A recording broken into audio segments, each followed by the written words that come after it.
Muy buenos días, un saludo especial de parte del doctor Jorge Enrique Vallejo Jaramillo, presidente del Consejo Superior de la Judicatura, de los demás magistrados que integran la corporación y de la doctora Gloria Andrea Maecha Sánchez, directora de la Escuela Judicial Rodrigo Lara Bonilla. Les damos la bienvenida a la conferencia virtual denominada Ley 2263 del 2023, Ley de Utilidad Pública para Mujeres Privadas de la Libertad.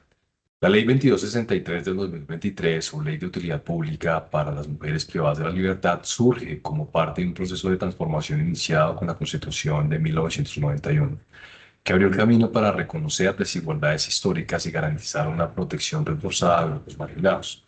Esta norma introduce un sustituto de la prisión basado en la prestación de servicios de utilidad pública, cuyo propósito no es solo reducir los efectos desproporcionados del encarcelamiento sobre mujeres en condiciones de marginalidad y jefatura de hogar, sino también incorporar enfoques de género e interseccionalidad en valoración probatoria y en comprensión de textos que rodean la conducta punible. Con el apoyo fundamental, el trabajo social, la medida permite reconstruir realidades de vida que tradicionalmente han permanecido invisibles en los expedientes penales, consolidándose como una herramienta de justicia material orientada a decisiones más humanas, contextualizadas y acordes con la igualdad sustantiva.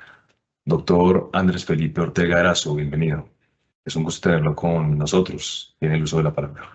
Muchas gracias al Consejo Superior de la Judicatura, a la Escuela Judicial Rodrigo Lara Bonilla, y sobre todo a los servidores y servidoras judiciales que se conectan hoy a esta videoconferencia sobre utilidad pública. Es la Ley de Utilidad Pública para mujeres cabeza de familia en condición de privación de la libertad.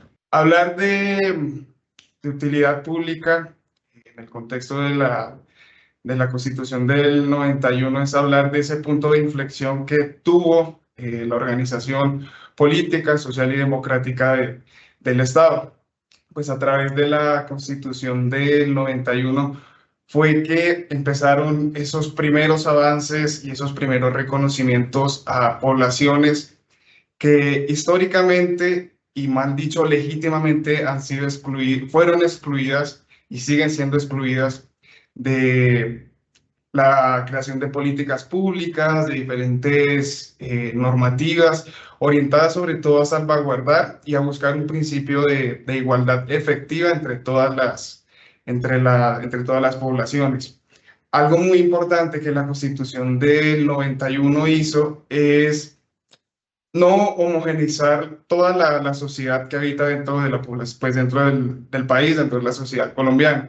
Pues por una parte reconoció el pluralismo jurídico, el pluralismo étnico y social, como así también mismo creó la protección a diferentes instituciones, como ha sido la familia, en contextos étnicos, lo que son los cabildos, los resguardos, asimismo en cuestión de protección de menores de edad, garantías para personas procesadas. En fin, la Constitución del 91 marca ese avance y sobre todo rompe y empieza a cambiar ese paradigma de cómo se debe aplicar una efectiva administración de justicia con base en las realidades sociales que el país enfrenta. Bajo ese entendido, eso también es una respuesta a la cantidad de afectaciones y de vulnerabilidades que la mujer ha enfrentado a lo largo de la historia. Pues se sabe que en contextos antiguos, como en la antigua Judea, en África, en países de Medio Oriente, las mujeres son relegadas a ciertas funciones y limitan ciertos y cantidad de derechos como son el libre desarrollo de la personalidad o incluso dentro de Colombia, ayer precisamente transcurrieron casi 58 años apenas desde que la mujer ejerció por primera vez el derecho al voto dentro del gobierno de Rojas Pinilla. En ese entendido, es necesario precisar que el Estado, desde algunas ópticas, se ha considerado corta la respuesta, desde otras ópticas se ha considerado amplia, Lo cierto es que esta ley, el diseño de esta ley sí permite evidenciar cómo el Estado ha buscado reivindicar esa deuda histórica que ha demarcado frente a ciertos grupos poblacionales, en especial mujeres, en condiciones de marginalidad. Y todo ello permite que, a la luz de la interpretación de la Constitución, sean incorporar enfoques diferenciales de género e interseccionales para la formulación de políticas públicas y de normativas orientadas a la dignificación de las personas que se encuentran privadas de la libertad y que asimismo se propenda una efectiva reinserción social. Bueno, abordada esta parte introductoria, siento que es necesario abordar los antecedentes eh, constitucionales. Eh, pues se sabe que la Constitución, en esta ley se aborda sobre tres derechos fundamentales que han tenido un desarrollo bastante amplio por la Corte Constitucional, la Corte Suprema de Justicia e incluso en carácter convencional como ha sido por la Corte Interamericana de Derechos Humanos y también se ha consagrado en diferentes pactos y declaraciones que buscan proteger estos. Asimismo, como también la estructura del Estado ha hecho que la Administración de Justicia y ciertas instituciones propendan garantizar estos derechos. En primera medida, la dignidad humana, consagrada en el artículo 1, tanto en el preámbulo del artículo 1 y el artículo 5 de la Constitución política. Este principio, reconocido ampliamente por la Corte Constitucional, es el eje axiológico y sobre todo fundamental que debe orientar todas y cada una de las actuaciones judiciales, administrativas y sobre todo penitenciarias. Pues aquí lo que se busca no es pasar de cosificar a la persona, sino darle un trato realmente humano, pese a las condiciones que enfrente y pese a las condiciones o hechos que las personas hayan realizado.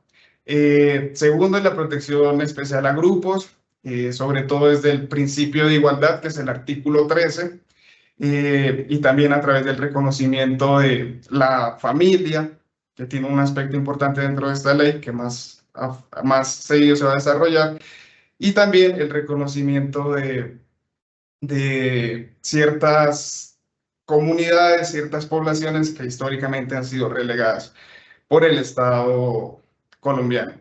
Asimismo, la función social de las instituciones, que deben articularse a los anteriores principios y también a todos los derechos fundamentales consagrados en la Constitución, como quiera que pues son las entidades o son la esencia de poder garantizar y sobre todo de desarrollar todos estos preceptos a la población en la que se va a dirigir esta ley. Bueno, entrando en materia, la ley 2263 de 2023 gira en sobre tres ejes. Primero es mujeres en contexto de privación de libertad. Aquí ya sabemos que se parte de dos conceptos. Primero es ver la situación desde una perspectiva de género y la otra es en clave de condición de privación de libertad. Pues dentro de la ley se hace un reconocimiento por parte del Estado de una población, como ya se dijo anteriormente, históricamente discriminadas por diferentes preceptos paternalistas, patriarcales, culturales y religiosos que de alguna u otra forma lo que han hecho es legitimar su exclusión. En ese sentido se orienta como una medida sustitutiva que resulta esencial para permear sobre todo las comunidades y sobre todo evitar la reproducción de desigualdades y sistematizar todo ello. Y asimismo se garantiza respuestas o se emiten decisiones más humanas y sobre todo más acentuadas a la realidad. También otro eje es justicia restaurativa, pues es lo que se busca con esta ley, es una reparación integral del daño y una reparación simbólica. Se parte también de una teoría abolicionista del castigo, desde la lógica de que no se debe dar esa retribución de por la comisión de un delito voy a estar privado de la libertad, sino que voy a prestar un servicio social a la comunidad que dañó con la comisión del delito, y asimismo se reconstruyen esos vínculos afectados, se reconoce a las víctimas, que en gran parte por los delitos son el Estado, y se propicia la responsabilidad activa de quien causó el daño. Un ejemplo claro es lo que ahora está sucediendo en la JEP con lo que son los TOA, los trabajos u obras con contenido restaurativo. Pues se van a dar cuenta que el servicio que se presta es casi el mismo y presta como tiene la misma esencia, que es reparar daños conforme al lugar y las acciones que se causaron. Y una parte muy importante es la reconstrucción del tejido social, pues porque la ley dispone de medidas que se orientan a fortalecer y a reconstruir esos lazos, tanto comunitarios, porque son en delitos que se evidencian mucho en factores, en condiciones de comunidades muy pequeñas o territorios mínimos, y también la reparación de lazos sociales y sobre todo familiares, porque se orienta a mujeres en condición de madres. Entrando a lo propio también, el condicionamiento que esta ley tiene es que se destaca por ser una pena sustitutiva a la prisión, no se saca del encierro, y la forma de pagar sería a través de la prestación de un servicio en beneficio de la sociedad, que no debe ser remunerado. Exige la condición de mujer cabeza de familia, que a la luz de la ley se define como quien ejerce la jefatura de hogar y tiene bajo su cargo de forma afectiva, económica y social, y de forma permanente, lo que son hijos menores o personas en condiciones de discapacidad permanente. Otro de los requisitos es que sean condenadas por los delitos previstos en los artículos 239, 240 y 241, que son delitos de hurto contra el patrimonio económico, 340, que es el concierto para delinquir, 376, que es el tráfico de estupefacientes, y 377, que es la destinación ilícita de inmuebles del Código Penal. También opera para delitos cuya pena sea igual o inferior a 8 años, que no se encuentren excluidos dentro de las normas de prohibición legal, o también las mujeres que hayan sido sentenciadas en concurso con conductas que tengan habilitada la prisión domiciliaria contenido en el artículo 38G. Y una de las partes más importantes de esta ley es que la conducta punible esté asociada a condiciones de marginalidad que hayan afectado a la manutención del hogar. En este punto hay que detenerse porque la misma ley es clara al decir que la marginalidad no debe operar como opera el artículo 56 y el artículo 32 del mismo Código Penal. ¿Por qué? Porque el artículo 56 se determina como un dispositivo modificador del tipo penal, pero en cuestiones dosimétricas o en cuestiones de dosificación punitiva. En ese entendido, no se puede limitar a las exigencias de este artículo, ni tampoco al del 32, porque si se hubiera debatido en la sede de juicio o en esta sede, darían paso a lo que sería la ausencia de responsabilidad.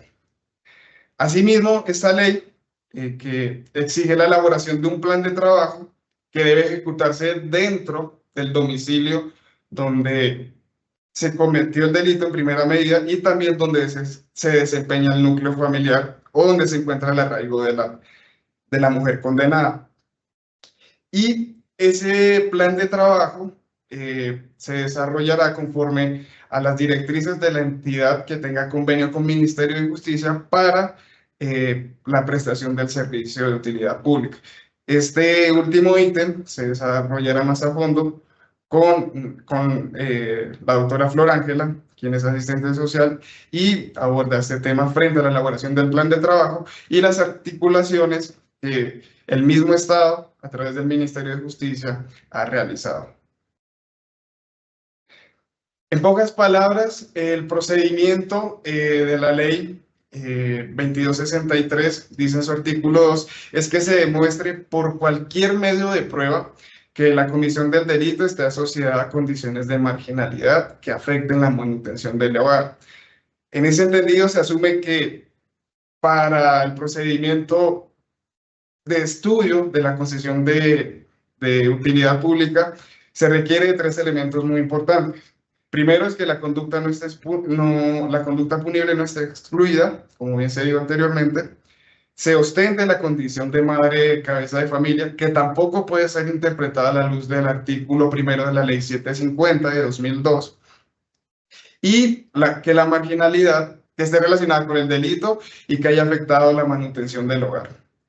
En ese entendido, en esta ecuación se ve que al tener estos tres ítems, es muy viable que se pueda conceder la sustitución por servicios de utilidad pública. Donde esta ley ha tenido problemas a la luz de los informes de la Defensoría del Pueblo y del Ministerio de Justicia, es en los lineamientos probatorios. Porque como bien se dijo, muchas decisiones se han guiado conforme a lo que dicta el artículo 56 del Código Penal o lo que dicta el artículo 32. Pero como estamos frente a mujeres en condición de privación de la libertad, la Corte Constitucional desarrolló una sentencia hito, que fue la sentencia T338 de 2018, en la que instó a los jueces a adoptar esa perspectiva de género en la valoración probatoria y sobre todo en no disminuir, sino flexibilizar las cargas frente a esas condiciones de marginalidad, esas condiciones de exclusión que la mujer ha ostentado en diferentes actuaciones. Y hay una parte muy importante de esta sentencia que exige la protección de personas en situación de debilidad manifiesta, que se asimilaría al caso de la marginalidad, y busca combatir esa desigualdad histórica entre hombres y respuestas. Por analogía, es claro que si opera esta sentencia dentro de efectos en acciones constitucionales, lo cierto es que también debe aplicarse para este tipo de actuaciones. Y precisamente en eso resume la Corte Constitucional su sentencia.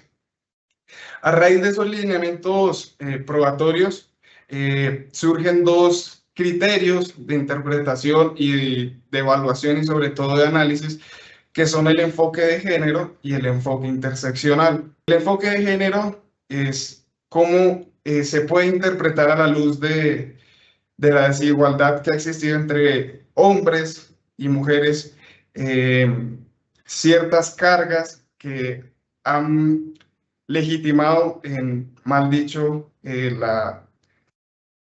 la preponderancia del hombre frente a ciertas condiciones.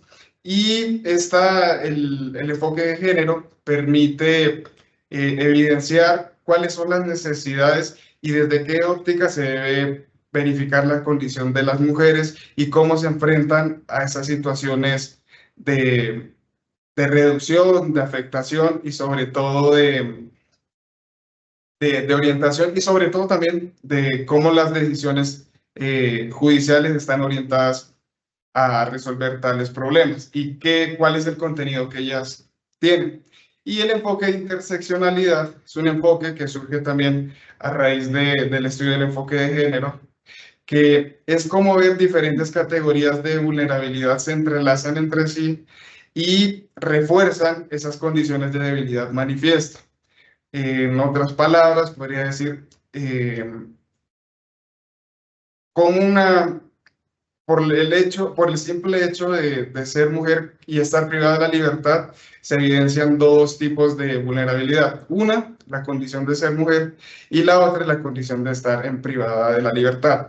Y a la luz de la ley 2263, ingresa dos categorías más de vulnerabilidad, que es la marginalidad y la condición de jefatura o madre cabeza del hogar. Entonces es un enfoque que es más amplio porque permite ver cómo a través de la conexión entre categorías de vulnerabilidad permite interpretar de manera más flexible ciertas pruebas y ciertos documentos que ingresarían al expediente para el estudio de la utilidad pública. Entonces, la marginalidad se caracteriza por ser una condición que perdura porque se define como una exclusión estructural y sistemática.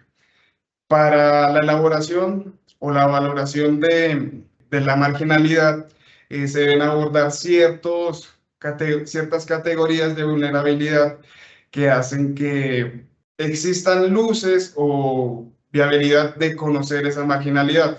Pues desde un concepto sociológico se puede comprender cómo en cuestiones de territorio, economía, educación y violencias y cuidado existe una marginalidad. En el caso del territorio, como a través del desplazamiento forzado, eso ha sido una connotación o una categoría que entra dentro del concepto de la marginalidad. También la economía, la precariedad económica, la falta de acceso a servicios básicos, también la exclusión laboral. También en el tema de educación se puede ver cómo a través de la falta de escolarización o la falta de programas profesionales, académicos y técnicos, como también constituyen una categoría de marginalidad, como también las violencias, temas de violencia de conflicto armado, violencia urbana y sobre todo violencia intrafamiliar y sexual, como ellos pueden constituirse también como una categoría de marginalidad y también de cuidado cuando las mujeres se enfrentan a asumir cargas de cuidado tanto de sus hijos como de familiares. Bajo estas categorías, y que también pueden ser más, se constituyen conceptos de marginalidad y entrarían a ser una de las categorías que permitan interpretar a los jueces y a los servidores cómo en esa condición de vida, de manera estructural y sistemática, se ha enfrentado a una marginalidad que ha perdurado durante toda su vida. En ese entendido, debe entenderse la labor judicial como reconstruir el expediente y no necesariamente desde lo que cometió y porque se le tipificó la conducta punible por la que está condenada, sino es cómo fue su vida, la reconstrucción de sus memorias y cómo todo eso la llevó a la comisión del delito. Por eso es que excluye directamente lo que es el artículo 32 y 56 del Código Penal. Es hacer un recuento histórico y tiene una connotación muy sociológica, psicológica también, porque en pocas palabras se puede decir lo que la llevó a la comisión del delito es lo que con la ley de utilidad pública puede prestar un servicio de utilidad y cómo puede sustituir su condena. Y la jefatura del hogar, que es otra de las condiciones que requiere esta ley, se define como una carga social y afectiva de cuidado. En esto también se ha desarrollado que se debe abarcar y estudiar la dimensión del rol que la mujer que ostenta esta calidad ha desempeñado durante su familia. También verificar la ausencia de apoyos y verificar las cargas que ella realmente enfrenta, el surgimiento de su jefatura, si repercute en las mismas condiciones de marginalidad y sobre todo determinar la responsabilidad afectiva que la mujer, que puede ser beneficiaria de esta ley, tiene frente a los posibles beneficiarios, que sería su familia, los menores y personas con condición de discapacidad, si las hubiere. Para ello, hay un papel fundamental que se juega desde la parte psicológica y social que deben realizar tanto las instituciones que se articulan a la administración de justicia y sobre todo las asistentes sociales que se desempeñan en el marco de ejecución de penas a realizar el acompañamiento y a los jueces. Porque, como se dijo anteriormente, es a través de la reconstrucción y a través del conocimiento y reconocimiento de esas condiciones, de esa historia, biografía de vida, es la que va a permitir al juez tener los insumos para poder fallar si es viable o no la concesión de la utilidad pública. Por eso le voy a dar la palabra a Flor Ángela, quien es asistente social, con una amplia formación social, para que ella desde el concepto sociológico y psicosocial permita ver cómo puede facilitarse a los jueces y a los servidores la evidencia de estas categorías que son determinantes para la concesión de utilidad pública. Muy buenos días, bienvenidos. Es un gusto estar aquí con ustedes para comenzar esta capacitación propuesta por la Escuela Rodrigo Lara Bonilla de la rama judicial, dirigida a jueces y asistentes sociales, psicólogos, trabajadores sociales y sociólogos que realizan estudios para la aplicación de la Ley de Utilidad Pública 2292-2023 en Colombia. Para dar ya inicio, vamos a tener en cuenta el objetivo de esta sesión. Primero es brindar herramientas normativas, metodológicas y operativas para elaborar estudios rigurosos con enfoque de género e interseccionalidad, así como orientar a los jueces en la selección de plazas e identificar cómo consultar el portal del Ministerio de Justicia. El contenido temático que vamos a abordar desde el área de asistencia social, iniciaremos revisando de manera fugaz las normas aplicables en la medida que en la anterior intervención se habló a profundidad de ellas, así como de los elementos clave que se deben considerar. Posteriormente vamos a avanzar en el procedimiento general para la elaboración del estudio. Luego vamos a abordar las técnicas y herramientas que respaldan la valoración psicosocial, la cual será presentada al juzgado que solicita el estudio mediante el informe de asistencia social. Luego vamos en un cuarto momento a analizar pautas para ser tenidas en cuenta por los juzgados y presentaremos un breve tutorial de cómo acceder y navegar en el espacio donde se encuentran las plazas ofertadas por el Ministerio de Justicia y del Derecho. Finalmente, vamos a cerrar con unas conclusiones. Para comprender la aplicación del beneficio de la Ley 2292 de 2023, es indispensable revisar los fundamentos constitucionales de dignidad humana, igualdad material, en otras palabras, no todas las personas se encuentran en las mismas condiciones, y protección reforzada para las mujeres que ejercen jefatura de hogar. Téngase en cuenta lo siguiente: con hijos o sin hijos, porque no necesariamente hablamos de madres cabezas de familia, obvio que sí, pero también de mujeres que a pesar de que no son madres, son personas que están a cargo de personas dependientes de ella. Por eso se le llama jefatura de hogar. Estos mandatos imponen a todas las autoridades la obligación de adoptar medidas diferenciadas que mitiguen desigualdades estructurales y eviten la profundización de afectaciones derivadas de la pena. La medida contemplada en la Ley de Utilidad Pública tiene una naturaleza restaurativa y se fundamenta en la función resocializadora de la pena. Esto no lo podemos observar en el artículo 10 de la Ley 65 de 1993. Esta sustitución no persigue únicamente disminuir el hacinamiento carcelario, sino garantizar la imposición de la sanción para que sea compatible con la protección de los derechos de las mujeres cuidadoras de sus familias, evitando que la privación de la libertad genere rupturas irreversibles en los proyectos de vida, en la estabilidad emocional y en la subsistencia económica de ese núcleo familiar. Desde el punto procesal y probatorio, la jurisprudencia constitucional ha establecido parámetros obligatorios para el análisis de solicitudes que involucran a mujeres en situación de vulnerabilidad. En ese sentido, la sentencia T338 de 2018, citada también en la intervención anterior, impone a los operadores judiciales el deber de incorporar un enfoque de género e interseccionalidad al momento de valorar los hechos y las pruebas.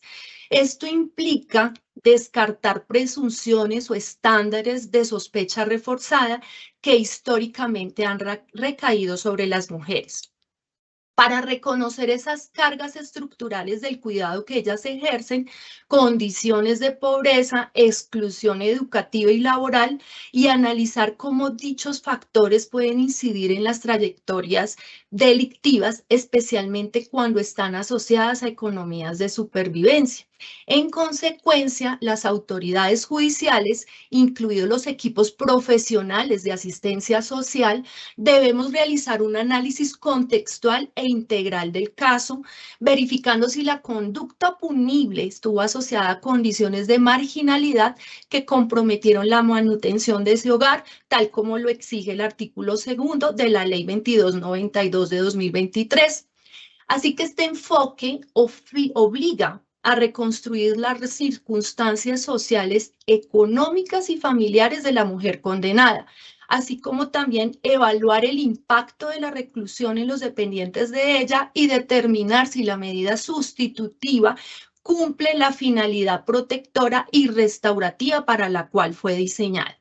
Dentro del procedimiento general del estudio hay 3 elementos muy importantes a tener en cuenta. El primero, la Constitución y la jurisprudencia nos exigen demostrar que la condición de jefatura de hogar no solo basta con que la mujer diga yo soy jefe de hogar, se debe verificar si ella es la principal responsable del cuidado, del sostenimiento y la protección del hogar. Si ella es responsable de manera permanente o solo de manera esporádica. En pocas palabras, debemos verificar que sin ella la estabilidad emocional, afectiva y económica de los menores y o personas dependientes de ella se afectan directamente. Un segundo elemento es la relación entre la conducta delictiva y las condiciones de marginalidad. El análisis debe determinar si el delito ocurrió en un contexto de pobreza estructural. Y cuando hablamos de pobreza estructural, nos estamos refiriendo a una condición persistente y multidimensional de carencias, que es producida por factores sociales, económicos, culturales e institucionales que se mantienen y se reproducen en el tiempo. Otro elemento a analizar, la ausencia de redes de apoyo, la precariedad económica. Esta precariedad económica es diferente a la pobreza estructural.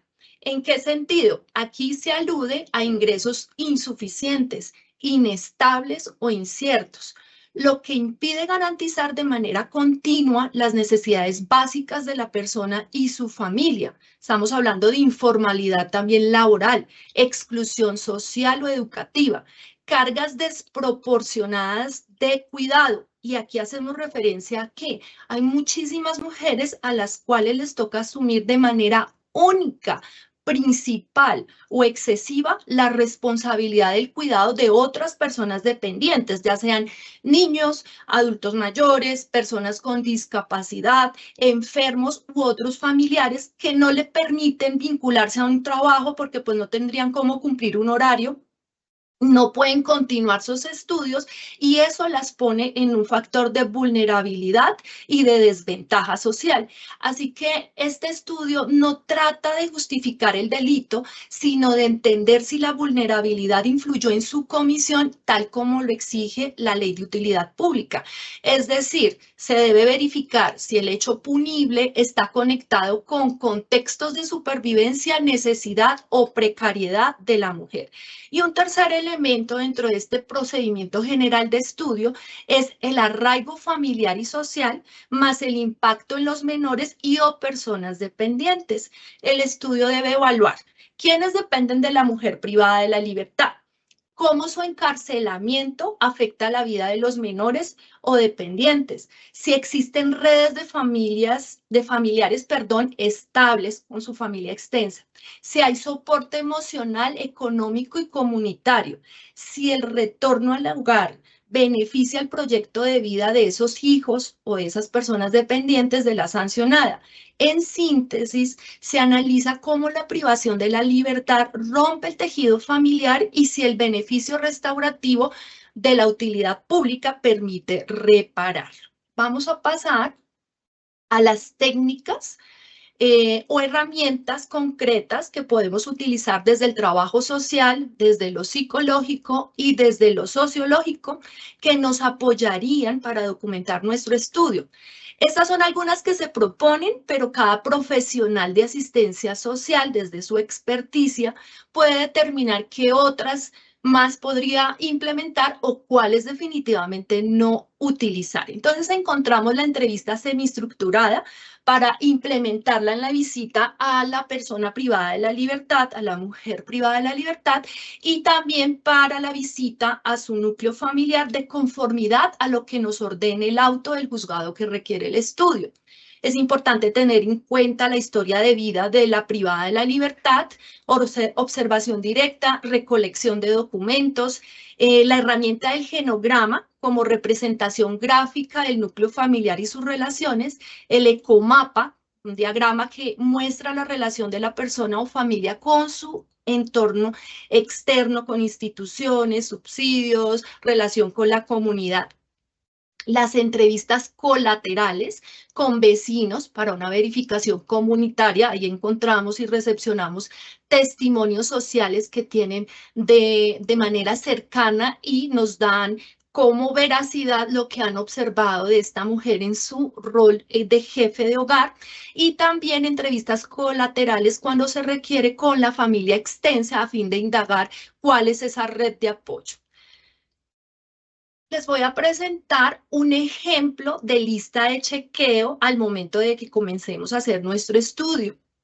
Dentro de este ejemplo es algo que yo propongo, pero como les decía inicialmente, con la experticia de las tres profesiones que tenemos los asistentes sociales, podemos crear aún un formato mucho más documentado. Y dentro de esta lista de chequeo podemos revisar el procedimiento de las cosas o los ítems que debemos tener en cuenta.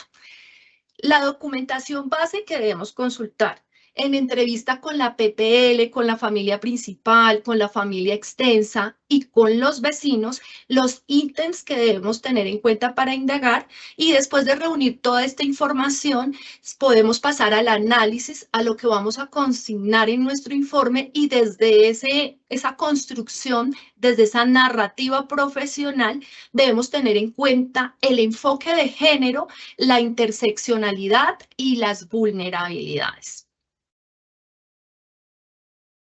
De esta manera observamos que el procedimiento de estudio va a incluir una revisión documental, entrevistas, visitas domiciliarias y triangulación de fuentes y análisis.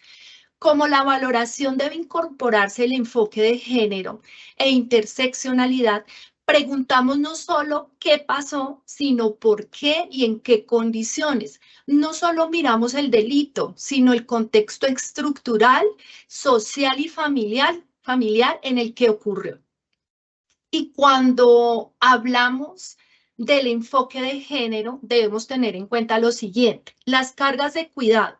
Esto es responsabilidades de crianza, protección que recaen especialmente sobre las mujeres, quién cuida a los hijos, quién asume la alimentación, la educación, la salud, las rutinas diarias, si la mujer es la única responsable o si comparte dicha responsabilidad con otro miembro de la familia, si la ausencia de la mujer genera riesgos o desprotección en ese núcleo familiar. En cuanto a las desigualdades estructurales, es decir, condiciones sociales y económicas que limitan oportunidades y aumentan vulnerabilidades, estamos hablando de pobreza crónica, falta de acceso a educación, informalidad laboral, violencia de género, discriminación, maternidad temprana, abandono del progenitor de sus hijos, falta de redes de apoyo que pueden ser familiares y o estatales, precariedad habitacional, exclusión territorial, desplazamiento forzado, entre otras. Y las desigualdades estructurales son sistémicas, dicho de otra manera, no dependen de decisiones individuales, sino de condiciones históricas, sociales que vivimos en nuestro país. Así que el delito puede ocurrir en un contexto donde la mujer tenía opciones limitadas, presiones económicas extremas, inclusive ausencia total del soporte familiar o institucional. Y finalmente, debemos evitar la sospecha reforzada o lo que nosotros llamamos desde lo social los estereotipos. Se refiere que no se debe caer en exigir pruebas excesivas ni valorar negativamente a la mujer por prejuicios sociales de género o pobreza. Para entender un poquitico lo del tema de la sospecha reforzada, voy a anunciar un ejemplo. Negar un beneficio de ley de utilidad pública porque desde nuestra reflexión o desde nuestra argumentación podemos llegar a la conclusión de que si tenía hijos o una familia a cargo, no debió cometer ese delito sabiendo que podría ser privada de la libertad y iba a empeorar la situación de su familia. Esto es precisamente un razonamiento basado en estereotipos. Este juicio omite la obligación de realizar un estudio riguroso y contextual de la historia de vida de la mujer privada de la libertad, sus condiciones materiales de existencia, la disponibilidad o ausencia de apoyo de su familia extensa, la existencia o no de redes institucionales y demás factores que, como hemos adelantado previamente, son esenciales para determinar la procedencia de la medida. Este tipo de afirmaciones a veces hace que desconozcamos el enfoque de género y la interseccionalidad que exige la jurisprudencia constitucional, especialmente cuando se trata de mujeres en situación de pobreza, con cargas de cuidado y trayectorias marcadas por desigualdades estructurales que ha vivido nuestra sociedad. Así que la reflexión adecuada no debe centrarse en por qué cometió el delito pese a tener hijos o personas a cargo, sino en analizar con evidencia y sin prejuicios los elementos reales que configuraron su situación de vulnerabilidad y la incidencia que estos pudieron tener en su conducta punible. Dentro de las pautas que vamos a aportar el día de hoy para jueces, hay algo muy importante y es que los jueces requieren nuestra orientación profesional desde la mirada social y el estudio detallado de cada caso que pueda cumplir con las condiciones previstas en la norma de utilidad pública. En este sentido, el Acuerdo 11.000 de 2018 en sus funciones 1 y 2 establece que el área de asistencia social, primero, debe realizar estudios psicosociales, socioeconómicos y familiares que permitan verificar las condiciones de vulnerabilidad, arraigo y cargas de cuidado de la persona condenada. Y dos, aportar información técnica, objetiva y contextualizada que sirva como insumo para la decisión judicial, especialmente en lo relacionado con la reintegración familiar y social, la protección de menores dependientes y la pertinencia de medidas sustitutivas. De otro lado, también es importante contemplar en las entrevistas que nosotros realicemos, tanto con la persona privada de la libertad como con su familia, en lo posible, si ésta ya cuenta con alguna institución para realizar su servicio social o si ella le ha solicitado al juzgado que le asigne una plaza de las ofertadas por el Ministerio de Justicia. Es significativo tener presente que las instituciones con convenio vigente no se limitan únicamente a las que aparecen en la página del Ministerio de Justicia. También es posible evaluar la viabilidad de otras entidades presentes en el territorio nacional donde precisamente resida la condenada, siempre que estas instituciones manifiesten disposición para ofrecer actividades de servicio social y que las mismas sean compatibles con la medida de utilidad pública. Entre estas pueden encontrarse alcaldías municipales, locales, fundaciones, instituciones educativas, distritales, departamentales o privadas, juntas de acción comunal, organizaciones comunitarias, entre otras. Y esto que acabo de decir es a fin de considerar lo siguiente que lo debe tener en cuenta el despacho. Primero, porque la plaza es importante buscar que tenga proximidad al domicilio de la privada de la libertad, que las jornadas compatibles con su servicio de utilidad pública no choquen con el cuidado de los horarios del de los menores o de las personas que dependen de la mujer privada de la libertad. El tipo de actividad acorde al perfil de la mujer sancionada. La capacidad real del desempeño. ¿A qué me refiero con esta capacidad? Que la mujer que va a acceder a este servicio no tenga enfermedades que no le permitan cumplir con su servicio social, que tal vez no tenga limitación de movilidad, o sea, alguna condición de discapacidad que no le permita hacer la labor a la cual le van a asignar, tratamientos médicos que sean continuos, el estado emocional o condiciones de afectación de salud mental que pueda afectar su cumplimiento del compromiso al cual va a acceder. Y también es importante tener las condiciones cognitivas y psicosociales en claro.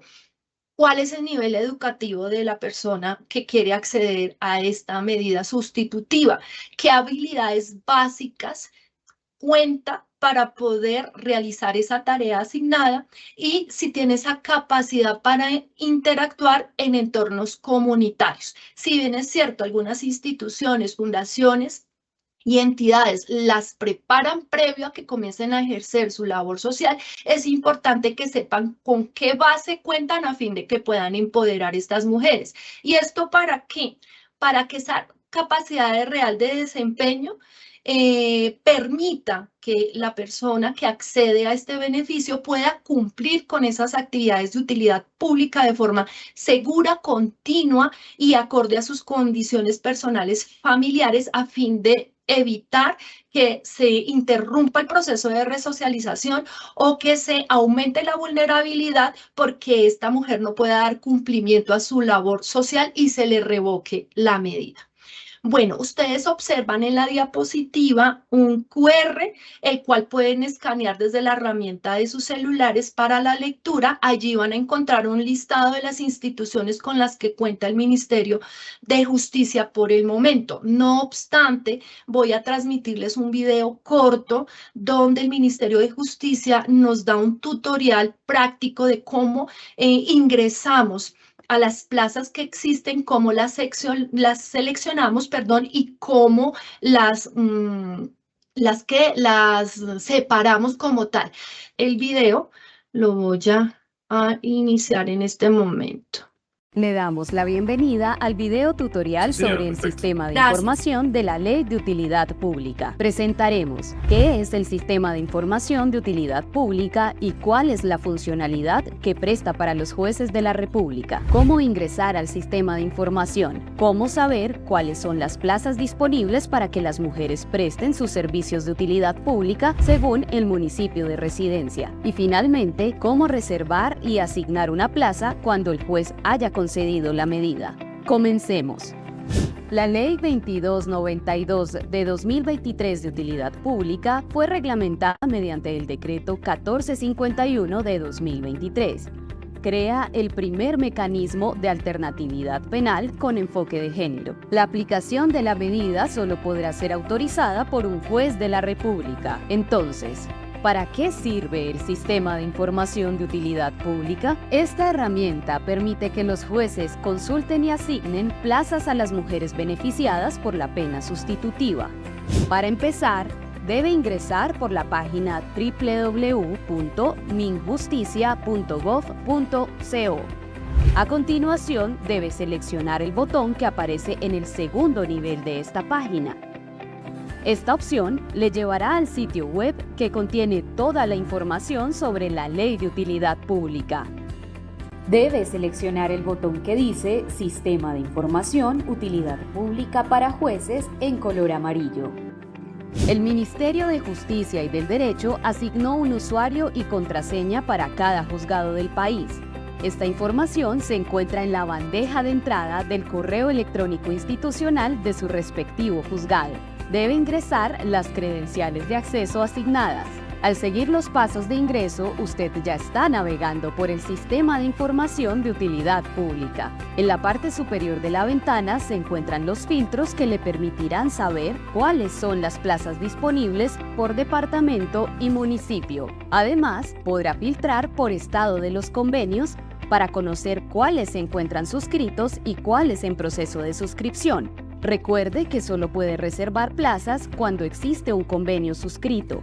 El filtro llamado Tiene reserva le permitirá conocer el listado de los convenios que aún cuentan con plazas disponibles o de aquellos que ya fueron reservados. Tras definir los filtros, debe dar clic en el botón Buscar. El sistema de información arrojará el listado de plazas relacionadas con cada entidad estatal o sin ánimo de lucro que la ofrece. Dentro de esta vista, en la columna derecha frente a cada entidad, podrá dar clic en el botón Ver. Al seleccionar esta opción, se abrirá en detalle la información sobre la organización que usted desea consultar. De igual forma, esta ventana mostrará en la sección superior derecha, junto a la palabra Reservas, el botón Nuevo. Al accionarlo, se abrirá el formulario para registrar los datos de la mujer cobijada por la medida. Aquí puede ingresar primer nombre, segundo nombre, primer apellido, segundo apellido, tipo de documento, número de documento, teléfono celular de notificación, otro número telefónico de notificación si cuenta con esta información y finalmente correo electrónico de notificación. Los datos de registro obligatorios se encuentran señalados. Elija Crear. Desde ese momento, la plaza quedará reservada. Puede verificar que la reserva se haya hecho efectiva dirigiéndose a la parte inferior de la página luego de incluir el registro. Si presenta alguna novedad con su acceso al Sistema de Información de Utilidad Pública, escriba a utilidadpublica@minjusticia.gov.co.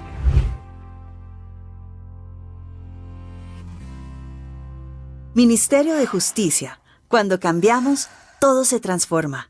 Bueno, finalmente, para concluir y darle cierre a esta pequeña intervención, recordemos que nuestra labor como asistentes sociales es garantizar la administración de justicia en cuanto a que cuente con esa evidencia técnica desde nuestra profesión, de nuestro aporte social, de una manera contextualizada y humana. La ley de utilidad pública no es una excusa para evadir la responsabilidad de un delito, de un mal actuar con la sociedad, sino también es un instrumento de resocialización con enfoque restaurativo, especialmente para mujeres en marginalidad. Gracias por su atención y un bendecido día. Muchas gracias, doctora. Vamos con algunas preguntas. La primera es, ¿en qué medida consideran que la ley constituye una respuesta a las formas históricas de exclusión que han enfrentado las mujeres y otros grupos socialmente marginados?